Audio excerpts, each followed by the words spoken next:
Francis പാപ്പയുടെ ആരോഗ്യസ്ഥിതി മെച്ചപ്പെട്ടുവെന്നും തീരുമാനിച്ചിരുന്ന ചികിത്സകൾ തുടരുന്നുവെന്നും വത്തിക്കാൻ പ്രസ് ഓഫീസർ മത്തിയോ ബ്രൂണി പ്രസ്താവനയിലൂടെ അറിയിച്ചു. ആന്റിബയോട്ടിക്കുകൾ ഫ്രാൻസിസ് പാപ്പയ്ക്ക് നൽകുന്നുണ്ട്. മരുന്നുകളോട് ഫ്രാൻസിസ് പാപ്പയുടെ ശരീരം പ്രതികരിക്കുന്നുണ്ട്. നിലവിൽ പാപ്പയ്ക്ക് വൈറൽ ബ്രോങ്കൈറ്റിസ് ഉണ്ടെന്ന് കണ്ടെത്തിയതിന്റെ പശ്ചാത്തലത്തിലാണ് ആന്റിബയോട്ടിക്കുകൾ നൽകുന്നതെന്നും മത്തിയോ ബ്രൂണി പ്രസ്താവനയിൽ കൂട്ടിച്ചേർത്തിട്ടുണ്ട്. ഇന്നലെ ഉച്ചയ്ക്ക് ശേഷം പാപ്പ നന്നായി വിശ്രമിച്ചു. ഉടൻ പാപ്പയെ ഡിസ്ചാർജ് ചെയ്യാൻ സാധിക്കുമെന്നും പ്രസ്താവനയിലുണ്ട്.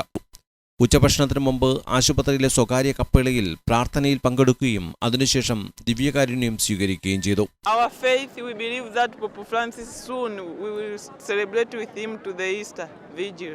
He will come back soon. We will pray for him. He will come back soon. I believe so.